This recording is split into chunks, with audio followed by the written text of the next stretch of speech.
શ્રી શિવાય નમસ્તુભ્યમ મિત્રો, તમારું સ્વાગત છે અમારા YouTube channel Shiv Vastu tips and ટોક્સમાં. ફ્રેન્ડ્સ, આજે અમે વાત કરીશું તમારી ફેક્ટરીની અંદર પૃથ્વી તત્વની ઉર્જા એટલે અર્થ એલિમેન્ટ વાઇબ્રેશન્સ. જો કોઈ પણ કારણસર તમારી ફેક્ટરીમાં પૃથ્વી તત્વની ઉર્જામાં કોઈ પણ પ્રકારનો પ્રોબ્લેમ્સ હોય કે ભાઈ ઉર્જા પોઝિટિવ ફ્રિકવન્સીમાં ના મળતી હોય, નકારાત્મક રીતે મળતી હોય, તો એનાથી તમારી ફેક્ટરી પર શું પરિણામ આવશે, ફેક્ટરીમાં કયા કયા નુકસાન થશે, ફેક્ટરીમાં શું થશે, કામદાર વચ્ચે કેવો વ્યવહાર રહેશે, તમે જે ઉત્પાદન કરો છો એમાં શું સમસ્યા આવશે, આનો વિસ્તારથી તમારી સાથે વાતચીત કરીશું. સાથે તમને સમજાવીશું કે પૃથ્વી તત્વ એટલે શું. પૃથ્વી તત્વ એટલે વાસ્તુની અંદર પંચ તત્વ એટલે પંચમહાભૂત તત્વોની એક સાયકલ હોય છે. એવી રીતે આપણા શરીરની અંદર પણ પંચમહાભૂત તત્વનું એક સાયકલ હોય છે. આ પંચમહાભૂત તત્વ જો પર્ટિક્યુલર સાયકલમાં રન કરે તો નથી આપણને કોઈ રોગો થતા, નથી ફેક્ટરીમાં કોઈ નુકસાન જતું. તો કયા કયા પંચમહાભૂત તત્વ છે? તો સૌથી પહેલાં છે જલ તત્વ, જલ તત્વ પછી વાયુ તત્વ, વાયુ તત્વ પછી અગ્નિ તત્વ, અગ્નિ તત્વ પછી પૃથ્વી તત્વ અને પૃથ્વી તત્વ પછી આકાશ તત્વ. તો આજે આપણે પૃથ્વી તત્વની વાત કરીશું. હવે તમને આ તત્વની વિશે તો ખબર પડી કે એને વાસ્તુને શું સંબંધ છે. તો પૃથ્વી તત્વનું સ્થાન અને પૃથ્વી તત્વ ફેક્ટરીની અંદર, ઓફિસની અંદર કે ઘરની અંદર કઈ કઈ દિશા સાથે સંકળાયેલા છે. તો દક્ષિણ દિશા અને પશ્ચિમ દિશા, પશ્ચિમ દિશા, દક્ષિણ દિશા, નૈઋત્ય ખૂણો, આ બધી દિશાઓ સાથે પૃથ્વી તત્વ સંકળાયેલું છે. કારણ કે દક્ષિણ દિશા પોતે અગ્નિ તત્વ છે. જ્યારે અગ્નિ શાંત પડે એટલે રાખ બને અને રાખમાંથી પૃથ્વી બને એટલે નૈઋત્ય ખૂણો, દક્ષિણ પશ્ચિમ દિશા અને પશ્ચિમ દિશા, એ બધી દિશાઓને આપણે પૃથ્વી તત્વ કહીશું. હવે પૃથ્વી તત્વમાં કઈ વસ્તુનો પ્રયોગ થાય? પૃથ્વી તત્વમાં તો એક પીળો કલર વપરાય છે. ખાસ કરીને બ્રાસ એટલે પિત્તળની વસ્તુઓ ત્યાં ઉપયોગ કરવામાં આવે છે.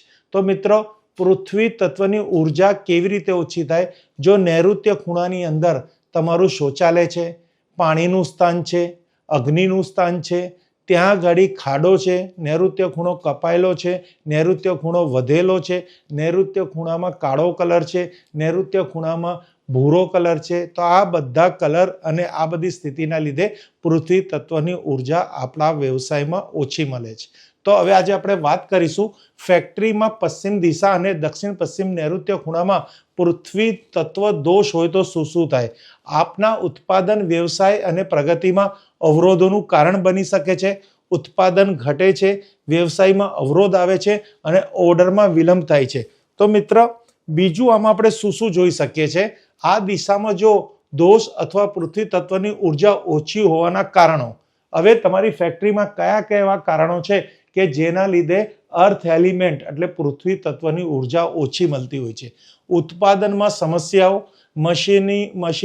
મશીનોમાં વારંવાર ખરાબી, ઉત્પાદનમાં અવરોધ, ગુણવત્તામાં ઘટાડો, ડિલિવરીમાં વિલંબ અને કામની ગતિ ધીમી થવી. વ્યવસાય પર અસર, નવા ઓર્ડર મળવામાં વિલંબ, વ્યવસાયમાં સ્થિરતાનો અભાવ, રોકાણ ખર્ચમાં અસંતુલન, મહેનતનું ઓછું પરિણામ, નિર્ણયોમાં વારંવાર બદલતા રહે છે. મેનેજમેન્ટ અને માલિક પર પૃથ્વી તત્વની નેગેટિવિટી એટલે નકારાત્મક અસર શું થાય? નિર્ણય લેવામાં મુશ્કેલી પડે, નેતૃત્વ ક્ષમતામાં ઘટાડો થાય, મેનેજમેન્ટ અને ટીમમાં તાલમેલનો અભાવ રહે, કંપનીઓનો પાયો નબળો બનવો. હવે કામદાર અને સ્ટાફ વચ્ચે પૃથ્વી તત્વની નકારાત્મક અસરો: પરસ્પર સમજણનો અભાવ, ટીમ વર્ક નબળું થવું, સ્ટાફ વારંવાર બદલાવું અને શિસ્ત અને જવાબદારીમાં ઘટાડો. તો મિત્ર, અહીં તમને કહીએ કે અમને ઘણા વેપારીઓની એવી ફરિયાદ હોય, નાની દુકાન હોય કે મોટી ફેક્ટરી હોય, કે અમારા ત્યાં કામદાર ટકતા નથી, સારો પગાર આપીએ છીએ, કામ કરતા નથી, એમનું સ્કિલ ઓછું પડે છે, શિક્ષણ તો સમજો કે ચાલશે પણ એમની કળા ઓછી પડે છે. તો પૃથ્વી તત્વના લીધે આ બધી વસ્તુ થતી હોય છે કે ત્યાં કામ કરવા આવે પણ ત્યાં કાયમી ટકે નહીં. તો તમે તમારા ફેક્ટરીમાં જો પૃથ્વી તત્વની ઉર્જા દૂષિત હોય, કોઈ કન્સલ્ટન્ટને બોલાવો, કોઈને પણ ફોન કરો, તમારા ત્યાં વિઝિટ કરશે, એની પાસે આધુનિક યંત્રો હશે, તેના દ્વારા સ્કેલ કરશે, સ્કેન કરશે, ઉર્જા માપી શકશે અને તમને માર્ગદર્શન આપી શકશે. હવે આપણા વિડીયોમાં જે અંતમાં છે કે પૃથ્વી તત્વ ડિસ્ટર્બ હોય તો તમે કયા કયા ઉપાય કરી શકો છો. તો મિત્ર હવે તમારે આમાં ખાસ જોવાનું છે કે ભાઈ સમસ્યા તો છે જ, એટલે તમે આ વિડીયો જોતા હશો કે ભાઈ જોવાની ઈચ્છા થઈ.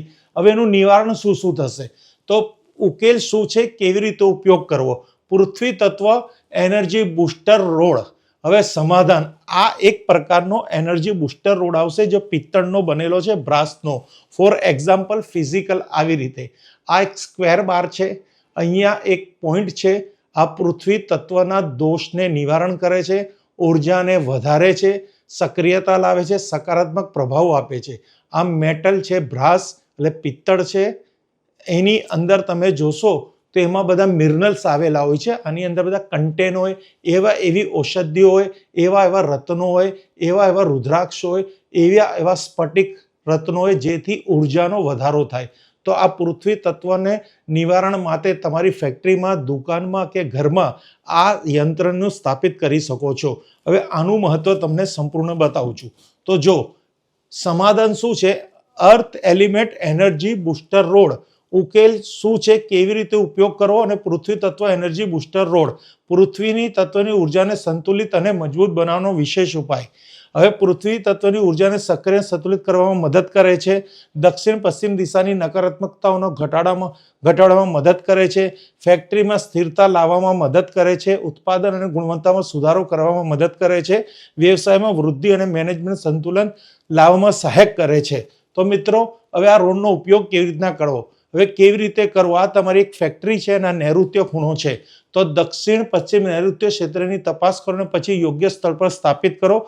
જમીનની અંદર સુધી લગાવી શકો છો, ફ્લોર ઉપર પણ રાખી શકો છો. સ્થાપના પછી તે વિસ્તારને સ્વચ્છ અને વ્યવસ્થિત અને ભારી વસ્તુ વડે સંતુલિત રાખો. નકશામાં દર્શાવેલા સ્થાનને દક્ષિણ પશ્ચિમ નૈઋત્ય ખૂણો કહે છે. અહીંયા આ બુસ્ટર રોડ તમે અહીંયા સ્થાપિત કરી શકો છો. હવે આ બુસ્ટર રોડનો યુઝ કર્યા પછી જીવનમાં શું શું લાભ થશે, સ્થિરતાનો વધારો થશે, ઉત્પાદનને ગુણવત્તામાં સુધારો થશે, વ્યવસાયમાં સ્થિરતા વધશે અને વૃદ્ધિ વધશે, મેનેજમેન્ટ અને ટીમમાં સંતુલન રહેશે અને કાર્યસ્થળની ઉર્જાને સંતુલિત કરશે. તો મિત્રો એક ખાલી સમાધાન છે, તમારે લાખો કરોડની ફેક્ટરીમાં જે તમે ઇન્વેસ્ટમેન્ટ રોકાણ કર્યું છે અને એ તમને ફળ નથી આપતી, તમારું પ્રોડક્શન ઘટાડે છે, તમારો બિઝનેસ ઘટાડે છે, વેપાર ઘટાડે છે, જીવનમાં ઘણી સમસ્યા ઉત્પન્ન કરે છે. માત્ર એક આ બુસ્ટર રોડ જે અમારી સંસ્થા દ્વારા તમને પ્રાપ્ત થઈ શકે છે. આને તમે તુરંત ઓર્ડર કરો અને આ રોડ તમે તુરંત મંગાવો. Thank you friends. Har Har Mahadev, Har Har Mahadev, Har Har Mahadev.